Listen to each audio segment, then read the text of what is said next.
আজকে আমি করব ছোলার ডাল দিয়ে কাঁচা কলা আলু দিয়ে নিরামিষ ঝোল করব। আজকে আমাদের নিরামিষ, তাই ভাবলাম আজকে এইভাবে করি।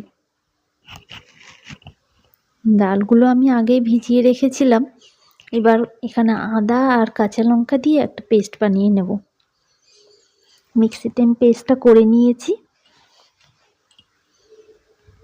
এবার এর মধ্যে কালো জিরা, নুন, হলুদ দিয়ে ভালো করে মেখে নেব।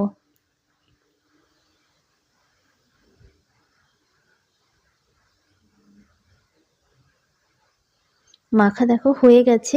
এবার আমি গরম তেলের মধ্যে ছোট ছোট বড়া করে ভেজে নেব। ওইদিকে হয়ে গেছে। এবার এইদিকে আমি তেল দিয়ে তার মধ্যে তেজপাতা আর গোটা জিরে, শুকনো লঙ্কা দিয়ে ফোড়ন দিলাম। এরপরে আমি কেটে রাখা আলু এটা দিয়ে দেব, দিয়ে একটু আলুটা ভেজে নেব।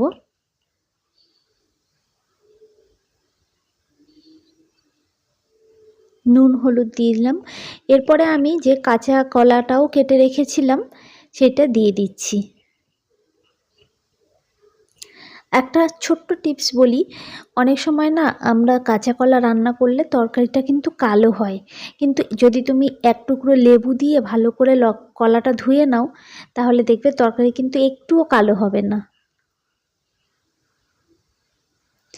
এরপরে আমি একটা মশলা সেটা দিয়ে দিলাম। এখানে মশলার মধ্যে ছিল জিরে, আদা, তারপরে ধনে, এগুলো একটু ড্রাই রোস্ট করে বেটে নিয়েছি।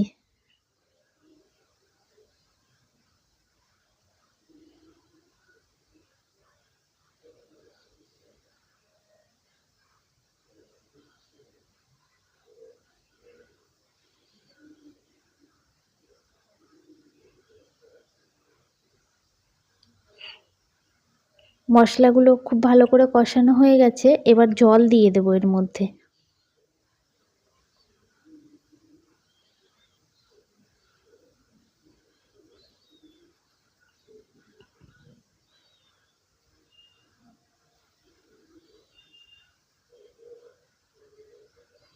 এবার খুব ভালোভাবে জাল হতে দেব।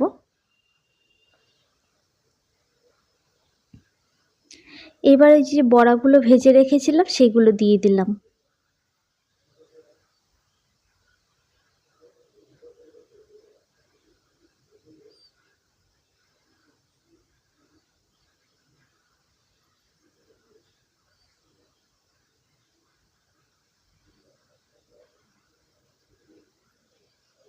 ব্যাস, এবার একটু ঝোল কমে গেলেই নামিয়ে নেব। ব্যাস রেডি।